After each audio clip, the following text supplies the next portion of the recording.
નમસ્કાર મિત્રો, હું આપનો દોસ્ત ધર્મેશ કાલા ભારતીય સનાતન સંસ્કૃતિના અલગ અલગ વિષય પર આપણી સાથે વાત કરતો હોઉં છું. આજે આપણે વાત કરવી છે સંકલ્પો વિશે. નીતિનભાઈ જાની તથા તરુણભાઈ જાની, પદ્મશ્રી ડૉક્ટર જગદીશ ત્રિવેદી તથા મહિપતસિંહ ચૌહાણ તથા પોપટભાઈ તથા રાજભા ગઢવી, આવા અઢળક મહાનુભાવો પાસેથી વિડીયો જોઈને મને પ્રેરણા મળેલી.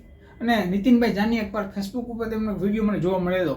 તે એક વાત કરેલી કે પહેલાં ભાઈ હું દાન કરતો ને ત્યારે વિડીયો ન બનાવતો કોઈ પણ જાતનો. ત્યારે લોકો એમ કહેતા કે ઘણા બધા કલાકારો મદદ કરે છે પણ તમે કાંઈક મદદ નથી કરતા. નીતિનભાઈ જાની મદદ કરી અને વિડીયો બનાવ્યો તો લોકોએ એવું કીધું કે જમણાથી દાન કર્યું ડાબા હાથને ખબર પડવી ન જોઈએ.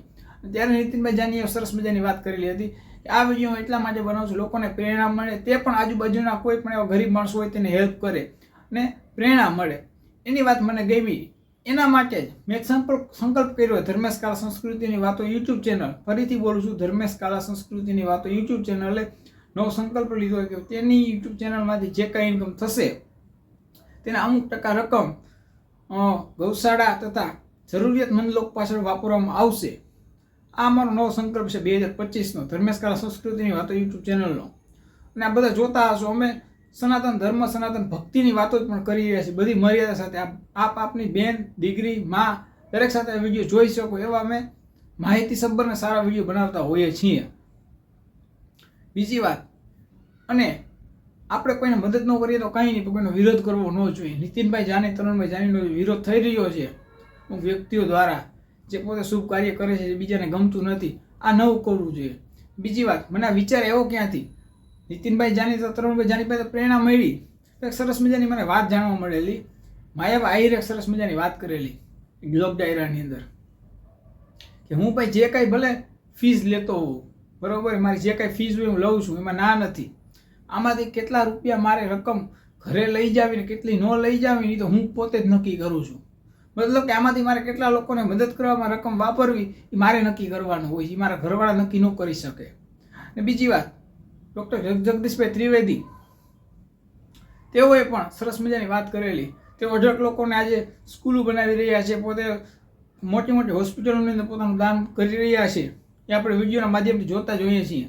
બીજી વાત, જગદીશભાઈ ત્રિવેદી, ડૉક્ટર પદ્મશ્રી ડૉક્ટર જગદીશ ત્રિવેદી, હાસ્ય કલાકાર સરસ મજાના, તેઓએ પણ રાજકોટની અંદર સદભાવના જે છે એમના આયોજિત રામકથાની અંદર પોતાનું પણ સદભાવના વૃદ્ધાશ્રમ કાર્યક્રમ આયોજિત, તેઓ એક સરસ મજાની રામકથાની અંદર પોતાના 10 લાખ રૂપિયા ડોનેશન કરેલા. તેઓ ફોરેન હોવા છતાં મોરારી બાપુને કીધેલું મારા 10 લાખ ધરી દેજો આ શુભ કાર્યની અંદર.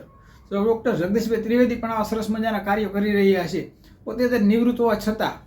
નકરી વ્યક્તિ ધારો તો પોતાની ફોરેન પ્રોપર્ટી ન ઊભી કરી શકત ડૉક્ટર જગદીશભાઈ ત્રિવેદી સંતાનો માટે. ઘણા બધા યુટ્યુબરો કમાય છે, ના નથી, અઢળક લોકો કમાય છે ગુજરાતના, ભારતના. ક્યાં કોઈની પાસે સમય છે? આજે 5 વર્ષના બાળકને પૂછો તારો સમય, તો સમય નથી આપતા. આ લોકો પોતાનો સમય, જે મહાનુભાવ સક્સેસ પર પહોંચી ગયા, સમય જેના પૈસા હોય એ લોકો પોતાના સમાજ માટે, દેશ માટે, રાજ્ય માટે કંઈક કરી રહ્યા છે તો લોકો એનો વિરોધ કરી રહ્યા છે. તો આનો આપણે વિરોધ ન કરવો જોઈએ. અને સરસ મજાની એક વાત છે કે ભાગ લક્ષ્મી દો પ્રકાર કી જો ખરી નીતિ से खाए, एक मिलाए राम को दूसरी नरक ले जाए. લક્ષ્મીના 2 પ્રકાર હોય છે. એકનો નરક તરફ લઈ જાય, જે પાલટી સાલટી કરાવડાવે, તમને ખબર જ હશે કેવા કેવા જગ્યાએ પૈસા બગાડાવે. અને જો એક મિલાએ રામ કો દૂસરી નરક લઈ જાય, આ જે મહાનુભાવની લક્ષ્મી છે, જગદીશભાઈ ત્રિવેદીની, નીતિનભાઈ જાનીની, તરુણભાઈ જાનીની, મહિપતસિંહ ચૌહાણની, પોપટભાઈની, આ બધા જે કરણી છે ને એના કર્મો છે, ભગવાન રામ પાસે પણ મળાવી દે, સ્વર્ગ સુધી પહોંચાડી દે, એવા એમના કાર્યો છે, શુભ કાર્યો છે. સારા સારા લોકોથી નથી થતા સાહેબ. જે લોકો કરે છે એનો વિરોધ નોંધાવો કે વિડીયો બનાવે, આ જે પણ કરતા હોય એનો આપણે વિરોધ કરવાનો કોઈ હક જ નથી. આપણે કંઈક આપી નથી શકતા તો કાંઈ નહીં, કોઈ આપે છે એમાં વિરોધ ન કરવો જોઈએ, ભૂલ ન ગોતવી જોઈએ. અને સરસ મજાની બીજી એક વાત કરી દો બધા સાથે કે સાયરામ દવે સાહેબ એક સરસ મજાની વાત કરેલી એના લોક ડાયરાની અંદર કે પરસેવો પાડેલી એ જે કંઈ આપણને પૈસા મૂડી એ પરસેવામાં વપરાય ને કોઈના, તો માની લો જીવન આપણું સાર્થક બની ગયું. એનાથી સરસ મજાની એક વાત કરવા બધાને કે રાજભા ગઢવી, જો કોરોના સમયમાં સારા લોકો જીવ બચાવવા માટે ભાગતા હતા, રૂમમાં પૂરાઈ ગયા હતા, ત્યારે રાજભા ગઢવી જેવા મહાનુભાવોએ પોતાની તિજોરીઓ, પોતાના પૈસા ખુલ્લા મૂકી દીધા હતા. જે કંઈની બચત હતી સમાજ માટે, દેશ માટે, અને રસોડું ચાલુ કર્યું હતું જુનાગઢની અંદર, એ રાજભા ગઢવી, એનો પણ આપણે આભાર માનીએ છીએ. આવા લોકો પાસે ઝડપ પ્રેરણા મળી રહી છે. એટલા માટે ધર્મેશ કાલા સંસ્કૃતિની વાતો યુટ્યુબ ચેનલ આજે 2025ની અંદર આ સંકલ્પ લઈ રહી છે. તેની ચેનલમાંથી જે કાંઈ આવક થશે તેના અમુક ટકા રકમ ગૌશાળા તથા જરૂરિયાતમંદ લોકો પાછળ વાપરવામાં આવશે.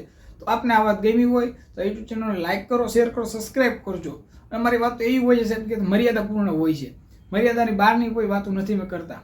આ બધાને ખબર છે, અમારા વિડીયો જોઈ શકો છો આપ. બસ આ વાત જો આપને ગમી હોય તો આ યુટ્યુબ ચેનલને લાઇક કરજો, શેર કરો, સબસ્ક્રાઇબ કરજો. વસ્તુ